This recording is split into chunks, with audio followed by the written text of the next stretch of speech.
সিরাজগঞ্জে অনুষ্ঠিত হল দুর্নীতি দমন কমিশনের গণশুনানি অনুষ্ঠান। সিরাজগঞ্জ প্রতিনিধি শাহ আলমের প্রতিবেদনে সিরাজগঞ্জ জেলা প্রশাসক কার্যালয় কর্তৃক আয়োজিত বিভিন্ন সরকারি বেসরকারি অফিসের কর্মকর্তা কর্মচারীদের দুর্নীতি অনিয়ম সংক্রান্ত গণশুনানি সিরাজগঞ্জ জেলা শিল্পকলা একাডেমিতে জনসম্মুখে উন্মুক্ত গণশুনানি অনুষ্ঠিত হয়েছে।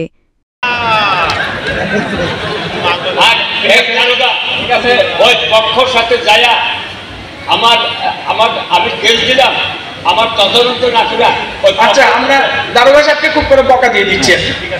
এই অনুষ্ঠানে ভুক্তভোগী ব্যক্তি বা প্রতিষ্ঠান তাদের সমস্যা তুলে ধরেছেন এবং অভিযুক্ত ব্যক্তি বা প্রতিষ্ঠান সেগুলো খণ্ডনের যথাযথ যুক্তি দেখিয়ে কাটানোর চেষ্টা করেছেন এবং উভয় পক্ষের শুনানি শেষে রায় ঘোষণা করেছেন উক্ত অনুষ্ঠানের প্রধান অতিথি মিয়া মুহাম্মদ আলী আকবর আজিজি মহোদয়, মাননীয় কমিশনার তদন্ত দুর্নীতি দমন কমিশন।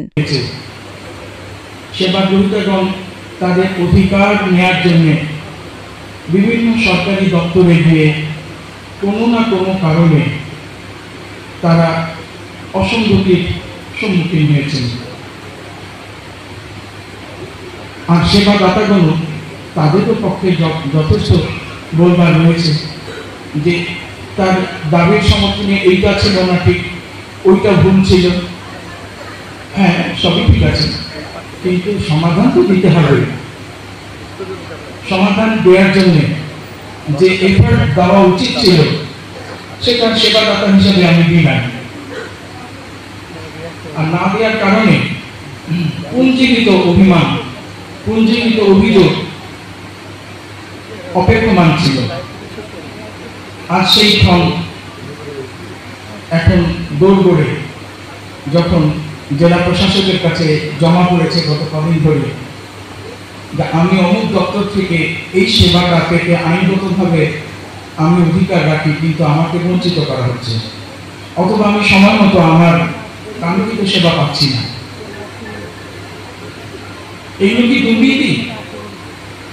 হ্যাঁ, এগুলো দুর্নীতি। অনুষ্ঠানের সভাপতিত্ব করেন সিরাজগঞ্জ জেলা প্রশাসক জনাব মোহাম্মদ নজরুল ইসলাম মহোদয়। তো অনুষ্ঠানে আরও উপস্থিত ছিলেন বিভিন্ন সরকারি বেসরকারি ও স্কুল কলেজের কর্মকর্তা কর্মচারী বৃন্দ, গণমাধ্যম কর্মী বৃন্দ, বাদী বিবাদী সহ উৎসুক জনতা উপস্থিত ছিলেন। অনুষ্ঠান শেষে জনসাধারণের প্রতিক্রিয়া জানতে চাইলে তারা বলেছেন, এমন জবাবদিহিমূলক অনুষ্ঠান ২-৩ মাস অন্তর অন্তর হলে দেশের প্রত্যেকটা জেলায় ঘুষ দুর্নীতি অনেকটাই কমে যেত।